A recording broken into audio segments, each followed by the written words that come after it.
Welcome into Delmarva Sports Insider. I'm Jordan Kudish. Hey everybody, and I'm Sports Director Brandon Bossert. We're bringing you the only live and local show dedicated to giving you all local sports all the time. And you will notice that I have a new sidekick with me for this week. That is right. Devin J. Martin is sidelined for tonight, so I'll be stepping in to fill his shoes, and I'm not upset about that. I'm happy to be here. Yeah, you know what? This could be a long-term replacement. We'll just see what happens. But you know what? Jordan's joining us just as the action is heating up around our region when it comes to the hoops action. Absolutely, Brandon. So let's start off with the show with some playoff action from tonight. Yeah, that's right. Playoffs in Maryland getting underway tonight, and we begin tonight over in Berlin in the 3A as Decatur. They're a young team, but they have come a long way so far this season. Decatur earning that 3 seed in the 3A East region, and they hosted Crofton. The Seahawks ahead as we begin the third. Tribe-wise fighting through the contact plus the foul. Now watch this right here. Bryson Coleman, the fake, and he's throwing it down with one hand and one. He gets the crowd on their feet. But Decatur getting plenty of and ones in this one. And they built up a double-digit lead in the third quarter, but they just could never quite pull away from Crofton. Here's a tray ball from Zachary Baker. Baker with 5 for the Seahawks on the night. And the home team's lead built back to 6 late in the third. Here's Luke Murgott on the drive. Kick out to freshman Tribe Wise. Wise beyond his years. He was big in the first ever playoff game for him, 13 points. Final seconds, shot is off. Seahawks win, but not before one more highlight from Mr. Coleman there. Decatur wins, and they are off to the second round of the 3A tournament. Well, from day one until now, anytime you play together, you're going to get better, and we're getting better, and that's all you can ask for as a coach and for our kids to get better. The one thing that I really love about this team is their effort. They don't quit. They really play hard. At the beginning of the year, we didn't know how many games we were going to win because we're all young, but we're playing as a team, and we're doing really well. And, you know, as long as we stick as a team and we don't foul. Turnovers is our biggest thing, so when we don't have any turnovers, we're doing really well. We got to make free throws. We got to make free throws, take care of the ball, and just hope the ball bounce our way. We're going to a tough environment, and like you said, we got a young team, and we just can hope they can handle the tough environment, and we got to make free throws. So, Brandon, it seems like Decatur holds on in the end, but it seems like there was some sloppy play there in the final minutes or so. Yeah, there sure was. They do need to make those free throws because there were quite a few misses. All their leading players, though, are underclassmen for Decatur. And when you have a young team, there's really one thing that you hope for and one thing that you expect to see. And what you hope to see is growth, and what you expect to see are mistakes. And Decatur, we've seen both of those so far this year, and especially tonight. We've seen a lot of growth from these guys, but they do need to clean up those mistakes at the end of the game, or they're not going to leave Oxon Hills with a win coming up next week. One note for Decatur in the fourth quarter. They were 7 of 17 from the free throw line. That's absolutely terrible. But Bryson Coleman, the sophomore leader for Decatur, was 5 of 6 from the free throw line. So you know what? At the end of the game, get the ball to Bryson, right, because absolutely. he's going to make those free throws. When you're down to crunch time, you need to have somebody that you know is going to step up and make those shots. Bryson Coleman is the kid for Decatur. Ice water in his veins. When the game is on the line, get him the ball. He's going to make those shots. And Brandon, it's really that thing where 3, 2, 1, when the ball's in your hand, you can't really think about it. You need to just do. So he's definitely one of those guys that makes the plays, and you can trust him with them. Yeah, exactly. Don't think about it. Just do it. But next week, Decatur, the 3 seed, going out to Oxon Hill, which is close to D.C., so a long bus ride for Decatur. We'll see how they do against the 2 seed. But in the 3A region, we do have Bennett is the 1 seed. So, you know, if Decatur's not able to make it, I think Bennett has a really good shot of going pretty far. Awesome. Well, let's move now to a great game up north. We had 2 really good teams battling in Easton. Yeah, we had a north-south duel tonight for the right to play Y-High in the next round. Let's see those highlights. Warriors down 3, trying to get something going. Sharif Curry into Kevin O'Connor. Going to fight his way through some contact and get the bucket to fall. Parkside on the other end right here. We're going to see a splashdown there. It's Therese Worthy. And that man had himself a ball game. Knocks down the tray. Not done yet. The Rams feeding Worthy again. Pulls up another 3 ball. Knocks it down. He's telling the Easton section, shh, Worthy finishing with 19 points. Second half, Warriors trying to mount a comeback. It's Curry in the corner. He led the Warriors with 12. Easton fighting till the very end. It's Kevin O'Connor with the steal, and he's going all the way. I think we're going to see that one later on your top plays. Now, the Rams would never give up the lead in this one, though. Isaac Roberts, he's got the sweetest jumper in all the Bayside. Pulls up for the jumper, and it's good. Roberts knows that was a nice move. The Rams take this one over Easton, a final score of 53-49, and now the Rams will take on the Tribe coming up on Monday. And I ain't gonna lie, just hold the ball because it was a little bit of time left. We had the lead.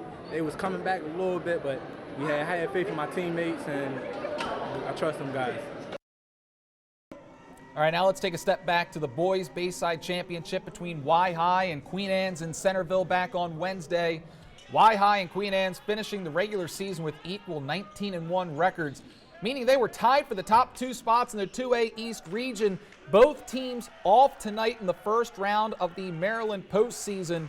But earlier this week, a coin flip landed in Y High's favor, and they got that 1 seed in the region. But back to the Bayside title, it was Y High jumping out to that early lead, and they held a 10-point lead at halftime. But Queen Anne's would storm all the way back to take the lead in the third quarter. But in the end, for the Tribe, it was number 22, Jace Freeman, who was the difference maker in this one. He was the leading scorer for the Tribe as they would hold on for the 61-59 victory over the Lions. Now, this was a fantastic matchup, and it's one that we could be seeing in the next few days in the playoffs. Y High winning their 4th consecutive Bayside championship. They are the first school to ever accomplish that feat, and we spoke with head coach Butch Waller and B.J. Cook after the game. We just played Y-High basketball. It's what I told them from the 5-minute mark. Forget the strategy. Just play Y-High basketball, which is hard-nosed, get in your face, get the rebound, and find some way to score. We must have shot 30% at the foul line. I mean, it was horrible. But a win's a win. I'd rather take an ugly win than a pretty loss. Yeah, we just had to come out and play hard. We slacked up a little bit, and they came back into the game. We just had to grit it out like I know we can do all the time. All right, moving now, we have a full recap of scores from the rest of our Bayside teams in the first round of the playoffs. First in 2A, it was Kent Island taking care of business against North Carolina. And over to the 1A now, Kent County moves on Downing Perryville by 4. Dorchester, with a 16-point win over Washington, and Pocomoke with an absolute blowout against their rival Crisfield. And not pictured on your screen here, Colonel Richardson's season comes to a close tonight, and Snow Hill with a blowout against St. Michael's. So, Brandon, looking at these scores here, what do you think about the first round so far? Well, really no surprises after tonight. The Washington-North Dorchester game, we weren't really sure about those two teams. Haven't seen much of them so far this year. But Kent Island, we expected them to beat North Carolina tonight. They're an elite team in the Bayside. But how about Parkside going up to Easton? They've got a lot of great pieces on this team. First of all, Isaac Roberts, love his jumper. He's one of the best shooters in the entire Bayside. They also have some athletes like Bryant Waters. I think they're a really good team of individual basketball players. But going up against Y High next week, that's going to be a tough matchup for them because Y High plays team basketball. I think Parkside plays too much individual basketball for them to go in there and win. But we have 2 fun games coming up on Monday. Y High and Parkside in the South, like we mentioned. Got to give the advantage to Y High there. Y High absolutely obliterated Parkside just a few weeks ago. And then a rematch of the Bayside North title game between Queen Anne's and Kent Island. That's going to be an absolutely fun game. We saw Queen Anne's go into Kent Island just last week, win that game by 9 points. We'll see if Kent Island can come out and Coach Cradaville can draw up a good game plan against Jeff Hollis's club, because I think these two teams very evenly matched, and I'm not sure who to give the favorite title to in that one. It should be a really, really fun matchup. Well, either way, I mean, they'll be good games. So even if you're in between the both, at least you know you're going to have some good basketball coming up. Oh, yeah, it's going to be great basketball. Y High and Parkside, that's a great rivalry match. as well as Kent Island and Queen Anne's. That's going to be some really fun basketball to watch. All right, looking forward to it. And speaking of Y-High basketball, they're gearing up, as we said, the Bayside Championship on Wednesday. But here's the thing. One of their stars is actually a football player first. Yeah, that's right. We're talking about Jace Freeman. He gives us highlight dunks almost every time we see him. But earlier this month, he committed to play football at the next level. Here's this week's After the Whistle, brought to you in part by Avery Hall Insurance.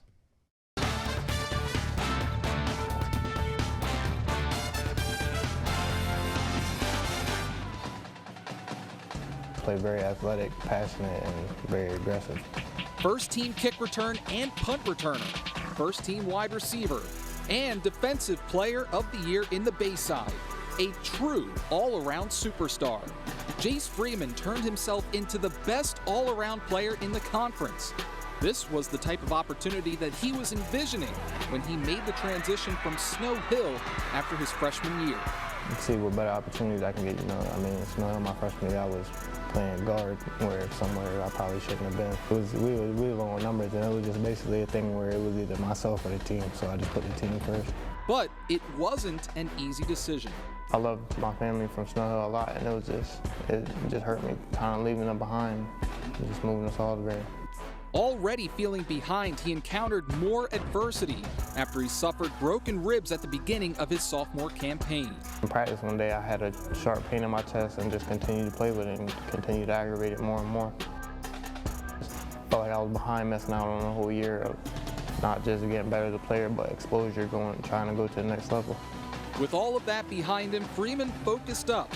His eyes were on the prize, and it has paid off.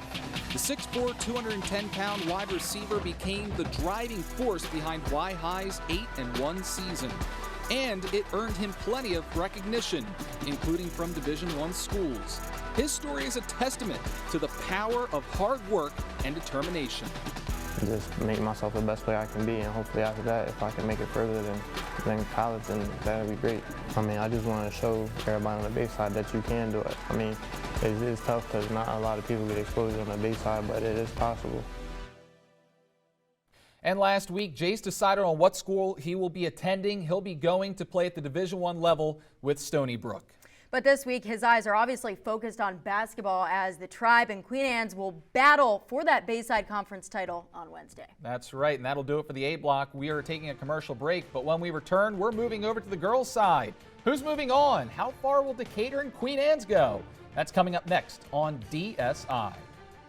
I'm Bryson Coleman from Decatur, and this is Delmarva Sports Insider.